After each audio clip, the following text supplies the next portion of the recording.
নমস্কার, জি 24 ঘন্টায় আপনাদের সকলকে স্বাগত জানাই। আপনাদের সঙ্গে রয়েছে আমি আহেলি। শুরু করছি বাংলা at 8। আর শুরুতেই দিনের বাছাই করা বেশ কিছু গুরুত্বপূর্ণ খবর দেখে নেব এক নজরে।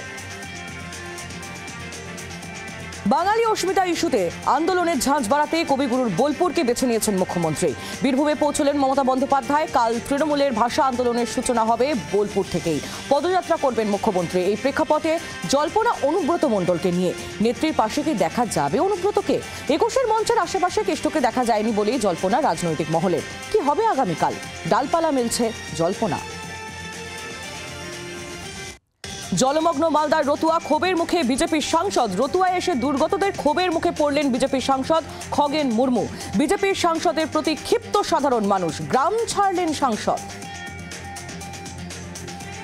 মোবাইল চুরির অভিযোগে যুবককে খুঁটিতে বেঁধে গণপিটুনি। বীরভূমের ইলাম বাজারের এই ঘটনা।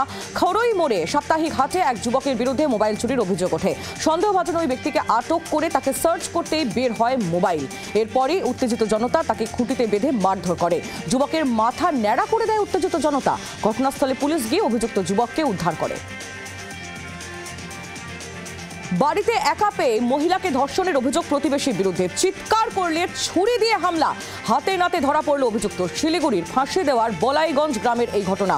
অভিযুক্ত সুনীল সিংহকে ঘরবন্দি করে পুলিশকে খবর দেয় স্থানীয়রা। অভিযুক্তকে গ্রেফতার করেছে পুলিশ। অভিযুক্তর কঠোর শাস্তির দাবি তুলেছেন নিগৃহীতার স্বামী। সম্পর্কের জটিলতায় সন্তানকে খুন। বাঁকুড়ায় গ্রেফতার নিহত শিশুর বাবা মা। স্ত্রীর বিবাহ বহির্ভূত সম্পর্কের সন্দেহ আর স্বামী স্ত্রীর মধ্যে দীর্ঘদিন অশান্তি চলছিল। নিহত শিশুকন্যার বাবা কে তা নিয়েই অশান্তির জেরে 1.5 বছরের শিশুকন্যাকেই খুন। প্রথমে নিখোঁজের গল্প ফাঁদে দম্পতি, পরে পুলিশের জেরায় খুনের কথা স্বীকার করে তারা। পারিবারিক অশান্তির জেরে কাকাকে খুন, অভিযোগের তীর ভাইপোর দিকে। খানাকুলের ধারাশিমুল গ্রামের এই ঘটনা। নিহতের নাম অভিজিৎ ছড়ি। কাকা ভাইপোর মধ্যে হামেশাই বিবাদ চলত বলে স্থানীয় সূত্রে খবর। শনিবার মদ্যপ অবস্থায় কাকাকে হাসুয়ার কোপ বসায় অভিযোগের ভিত্তিতে অভিযুক্ত বিকাশ ছড়িকে গ্রেফতার করেছে পুলিশ। 11 লক্ষ টাকা ছিনতাইয়ের কিনারা করল আসানসোল দক্ষিণ থানার পুলিশ। শনিবার এই ঘটনা।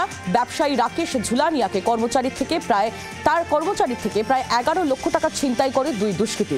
ছিনতাইয়ের সময় ব্যবহৃত আগ্নেয়াস্ত্র, মোটরসাইকেল, 2 লক্ষ টাকা উদ্ধার করেছে পুলিশ। বাকি টাকা উদ্ধার করতে ধৃতদের জিজ্ঞাসাবাদ করছে পুলিশ। ভিন রাজ্যে বাঙালি হেনস্থার পাল্টা এবার বাংলায় হিন্দিভাষী হেনস্থা। আসানসোলে হিন্দিভাষী শ্রমিকদের হুঁশিয়ারি, রাজ্য ছাড়ার হুঁশিয়ারি তৃণমূল কাউন্সিলর অশোক রুদ্রের। ইসকোর শ্রমিকদের প্রশিক্ষণ চলাকালীন এই হুঁশিয়ারি তিনি দেন। সেল আইএসপি ভবনে ঢুকে পড়েন অশোক রুদ্র। শ্রমিকদের নাম ঠিকানা জিজ্ঞাসা করেন তৃণমূল নেতা। বাংলা ছেড়ে চলে যান। উত্তরপ্রদেশ, বিহারের শ্রমিকদের এই হুমকি তিনি দেন। স্থানীয়দের কাজ দেওয়া হবে দাবি তৃণমূল নেতার।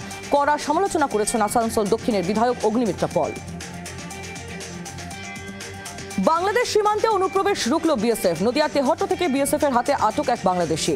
বিএসএফ সূত্রে খবর, কাঁটাতারের বেড়া কেটে ভারতে ঢোকার সময় জসিম হোসেন নামে এক ব্যক্তিকে আটক করে বিএসএফ। ধৃতের বাড়ি বাংলাদেশের গাজীপুরে। বাংলার আওয়াজ, বাঙালির আবেগ, জি 24 ঘন্টা।